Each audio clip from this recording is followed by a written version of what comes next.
नमस्कार विद्यार्थी मित्रांनो, मी अमोल आगरकर इंजिनियर अमोल चॅनलमध्ये पुन्हा एकदा आपले मनापासून स्वागत करतो। महाट्रान्सको भरती 2023, 24 आणि आता 25 आलेला आहे।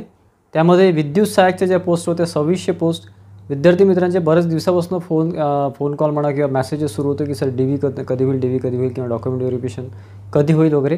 तर त्या संदर्भात आपल्याला एक्सपेक्टेड होतंच। मी मागचे जर तुम्ही 1-2 व्हिडिओ माझे बघितले तर त्यामध्ये आपण सांगितलेलं होतं की आता कसं आहे की 15 तारखेपर्यंत तर सध्या आता शक्यता कमीच होती, कारण अजून नोटीस आलेली नाही आहे। नोटीसनंतर 10-15 दिवसानंतर ते डीव्ही शेड्यूल करतात आणि त्याच्यानंतर 4-5 दिवसामध्ये तुमचा डीव्ही होऊ शकतो, कारण नंबर ऑफ पोस्ट ह्या जास्त आहे। आणि सोबतच आपण एक सांगितलेलं होतं प्रत्येक व्हिडिओमध्ये बघा तुम्ही 1-2 व्हिडिओ आपले जे आहे डीव्ही रिलेटेड, की ते झोनमध्ये डीव्ही घेतील। हेड ऑफिसमध्ये 2600 मुलांचा डीव्ही घेणं हे पॉसिबल नाही आहे, त्यामुळे ते झोन अलॉट करतील किंवा झोन देतील तुम्हाला तुमच्या जिल्ह्यामध्ये आणि तिथे मग तुमचा डीव्ही घेतील, असं आपण ऑलरेडी सांगितलेलं होतं। त्यानुसार अतिशय महत्त्वाचं अपडेट कालच्या तारखेला महाट्रान्सको ऑफिशियल साईटवर म्हणजे mahatransco.in या साईटवर आलेलं आहे। त्यानुसार ते अपडेट काय ते आपण बघू। ते आधी समजून घ्या।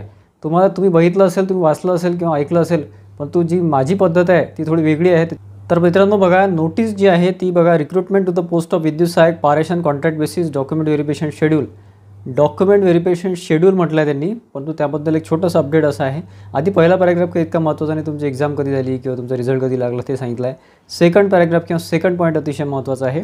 त्यामध्ये त्यांनी म्हटलेलं आहे, now work of allocation of zones for document verification is under process after work of zone allotment is finalize. ठीक आहे, notification to that effect will be publish on company's website म्हणजे mahatransco.in। The candidates are requested to visit the company's website and check document verification schedule. खाली signature आहे CGM यांची आणि 13/6/25 ची date आहे। ठीक आहे, जे मी तुम्हाला ऑलरेडी सांगितलेलं होतं मागच्या काही व्हिडिओमध्ये की आधी ते झोन अलॉट करतील। तर झोन अलॉट म्हणजे काय की बघा, आता हेड ऑफिसमधून फायनल लिस्ट लागलेली आहे। आता तुमचं डीव्ही होईल, डीव्ही नंतर तुमचं जॉईनिंग होईल। जॉईनिंग आणि डीव्हीच्या मध्ये एक आणखी एक फायनल लिस्ट लागते, जे विद्यार्थी रिजेक्ट होतात ते बाहेर पडतात। ठीक, आता जे काही डीव्ही होणार आहे त्याआधी ते आता तुम्हाला झोन अलॉट करणार आहे। झोन अलॉट म्हणजे काय की तुम्ही जे काही ऑप्शन टाकलेले होते फॉर्म सबमिशनमध्ये, फॉर्म सबमिशन करताना तुम्हाला 3 ऑप्शन त्यांनी विचारले होते किंवा 3 प्रिफरन्सेस विचारले होते। त्यामध्ये तुम्ही कुठे त्यांना प्रिफरन्स दिलेला आहे, म्हणजे बघा पहिला प्रिफरन्स तुमचे जर टॉपमध्ये रँक असेल म्हणजे 2600 आपण राऊंड फिगर पकडू 2500-2600, तर त्यामध्ये तुम्ही जर पहिल्या 400-500 मध्ये असाल, ॲक्च्युली ते कॅटेगरी वाईजच आहे बरं। कॅटेगरी वाईज तुमचा रँक कुठला आहे त्याला जास्त महत्त्व आहे। ओव्हरऑल रँक आहे त्यापेक्षा कॅटेगरी वाईज जो रँक आहे त्याला जास्त महत्त्व आहे, कारण डीव्ही जे आहे किंवा तुमचं झोन अलॉटमेंट जे आहे ते सगळं कॅटेगरी वाईज होत असते।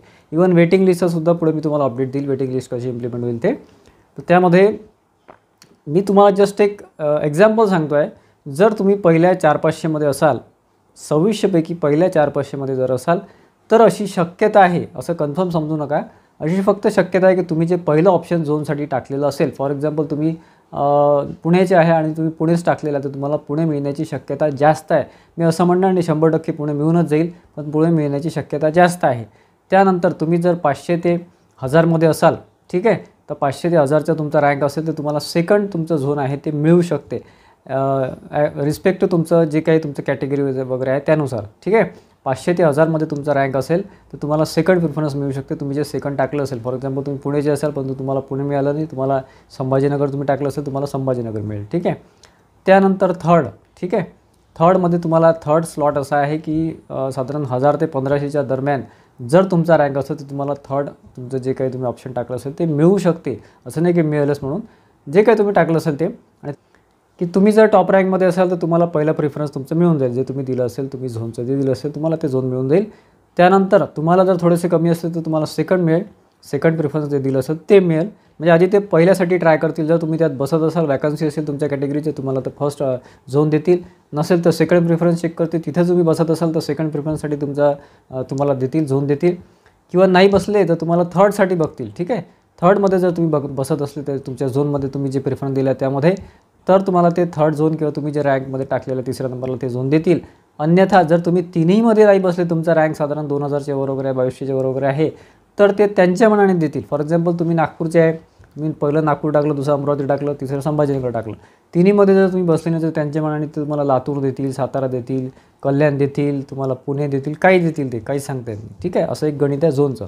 तर आधी ते झोन अलॉटमेंट करणार आहे आणि मग त्याच झोनला जिथे तुम्हाला अलॉट करतील तसं तुम्हाला त्या साईटवर दिसेल किंवा तुम्हाला तसं मेसेज वगैरे सुद्धा येऊ शकतो आणि तिथे तुमचं झोन अलॉटमेंटची तिथे ते प्लॅनिंग करतील. प्लॅनिंग म्हणजे काय की तसं शेड्यूल करते की फॉर एक्झाम्पल तुम्हाला अमरावती झोन दिला आहे तर अमरावती झोनमध्ये तुमचं डॉक्युमेंट व्हेरिफिकेशन झोन लेवलला होईल. ठीक आहे.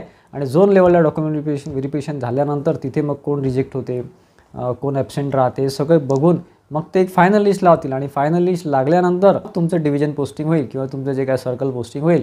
म्हणजे फॉर एक्झाम्पल तुम्हाला अमरावती दिलं तर अमरावतीमध्ये तुम्हाला अमरावतीमध्ये देतात की तुमचं मोर्शीमध्ये देतात की यवतमाळला देतात, सर्कल वेगळं आहे यवतमाळ वगैरे, किंवा तुमचं अचलपूर देतात किंवा कुठलंही तुम्हाला ते देऊ शकतात. ठीक आहे, दर्यापूर वगैरे. तर हे अमरावतीच्या जवळपासचे आहे. तर त्यानुसार तुम्ही एकदा झोन तुम्हाला मिळाले की झोनमध्ये तुम्ही तिथे थोडंसं भेटून वगैरे जे तुमचे सी वगैरे असतात त्यांना भेटून तुम्ही डिव्हिजन वाईज तुमची एक मागणी करू शकता की सर रिक्वेस्ट आहे आमची की असं आम्हाला द्या. ठीक आहे. जर नाही मिळालं तुम्हाला, फॉर एक्झाम्पल तुम्ही अमरावतीचे असाल, तुम्हाला यवतमाळ दिलं किंवा आणखी कुठलं दिलं, तर तुम्ही 2-3 वर्षामध्ये रिक्वेस्ट तुमची बदली तुमच्या अमरावतीमध्ये करू शकता जर वॅकन्सी असेल तर. त्यामुळे आधी झोन अलॉटमेंट करत असल्यामुळे थोडासा आणखी याला वेळ लागू शकतो. म्हणजे आज एक्झॅक्ट जर बघितलं की आता DV कधी होईल की DVला थोडासा आता वेळ लागू शकतो असं माझा अंदाज आहे. कारण की झोन अलॉटमेंटला थोडासा वेळ लागतो, कारण की सगळ्यांचं प्रेफरन्स चेक करून सगळं कुठे बसतात ते बघून. तर माझा तरी असा अंदाज आहे की आता DV तुमची जुलैच्या फर्स्ट वीकमध्ये जाण्याची शक्यता आहे. आता तुम्हाला 8-10 दिवसामध्ये कदाचित किंवा 30 तारखेपर्यंत, या महिन्याच्या 30 तारखेपर्यंत 30 जूनपर्यंत तुम्हाला नोटीस येईल आणि तो DV जाईल तुमचा जुलैमध्ये. हे आता बऱ्यापैकी मला तरी असं वाटतं की असं होईल. आणि टेन्शन घ्यायचं नाही, DV तुमचा होणारच आहे. इतका परिश्रमाने तुमचं सिलेक्शन झालेलं आहे किंवा तुम्ही सिलेक्शन घेतलेलं आहे. आता पुढचं फक्त तुम्हाला एक 2-3 महिन्याचा अवधी आहे. म्हणजे बघा, आधी DV होईल, मग फायनल लिस्ट लागेल तुमची, जे रिजेक्ट होईल ते बाहेर पडतील डॉक्युमेंट. आणि डॉक्युमेंटमध्ये तुम्ही जे चुका केल्या असेल, मला भरपूर कॉल येतात त्याबद्दल. काही जणांचा ॲप्रेंटिस चुकलेला आहे. महाट्रान्सको ॲप्रेंटिस नसताना त्यांनी MSCB बघून यस करून दिलं, महावितरणची ॲप्रेंटिस होती. ठीक आहे. महाट्रान्सको सोडून कुठलीही ॲप्रेंटिस असेल आणि तुम्ही जर यस केलं असेल तर तुमचं रिजेक्शन इथेच झालं. ठीक आहे. तरी माझं बघा. ठीक आहे. आणि बाकी तुमचं छोटे मोठे मिस्टेक असतील अल्फाबेटिकली हे ते सगळं पर्सेंटेज वगैरे मार्क वगैरे त्यांनी काही फरक पडत नाही, ॲफिडेविटने ते होऊन जाते. मला छोट्या छोट्या कारणासाठी मेसेज येतात. ठीक आहे. ॲप्रेंटिस आउटसोर्सिंग याचे सर्टिफिकेट आवश्यक आहे आणि ते महाट्रान्सकोचेच पाहिजे. नंतर तुमचं ITIचे सर्टिफिकेट, तुमचं 10वीच्या मार्कामध्ये best of 5 non best of 5 टाकले असेल त्यांनी काहीही फरक पडत नाही. ज्या बेसिसवर सिलेक्शन आहे, जसं ऑनलाईन टेस्ट आणि तुमची कॅटेगरी, तुमचं रिझर्वेशन कशामध्ये येते, त्यानंतर तुमचं आउटसोर्सिंग, ॲप्रेंटिस वगैरे याला जास्त महत्त्व आहे. किंवा तुम्ही AWSमध्ये सिलेक्शन तुम्ही घेतलं असेल, AWSचं तुमच्याकडे सर्टिफिकेटच नाही तर तुमचं रिजेक्शन होऊन जाईल. 8 दिवस वेळ देतात तेव्हा तुम्हाला डॉक्युमेंट सबमिट करू शकता तुम्ही. ठीक आहे. त्याच्यामुळे डॉक्युमेंटचं खूप जास्त टेन्शन घ्यायचं नाही जर तुम्ही मायनर मिस्टेकमध्ये येत असाल तर. आणि वेटिंग लिस्टबद्दल बऱ्याचशा विद्यार्थ्यांचे प्रश्न मला होते, त्याबद्दल एक छोटंसं अपडेट देतो की वेटिंग लिस्ट जी आहे 1000 विद्यार्थ्यांची ती खूप लेट आहे, अजून भरपूर वेळ आहे. ही आधी फायनलची जी आहे कन्फर्म लिस्ट जी आहे त्याचं DV होईल, फायनल लिस्ट लागेल, मग त्यांचं पुढे डिव्हिजन पोस्टिंग होईल किंवा जे काही त्यांना पोस्टिंग डिटेल पोस्टिंग होईल.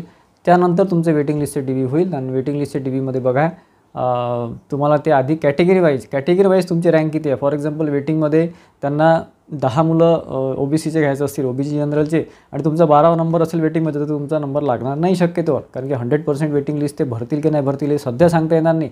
जेवढे कॅन्सल झाले तेवढे ते भरतील आणि बाकीचं जे आहे ते थोडंसं 2-4 महिन्यामध्ये स्टेप बाय स्टेप ते जॉईनिंग देऊ शकतात. ठीक आहे. म्हणजे आधी कॅटेगरी आणि मग तुमचा रँक हे दोन्ही आवश्यक आहे. पूर्ण ओव्हरऑल रँकपेक्षा तुमच्या कॅटेगरीमधला तुमचा रँक कुठला आहे त्याला जास्त महत्त्व आहे. ठीक आहे. तर अशा करतो मित्रांनो, एक चांगली न्यूज महाट्रान्सकोने दिलेली आहे. आजचा व्हिडिओ आवडला असेल तर व्हिडिओला लाईक करा, जास्तीत जास्त विद्यार्थ्यांमध्ये शेअर करा, जेणेकरून त्यांनासुद्धा ही महत्त्वाची माहिती मिळेल.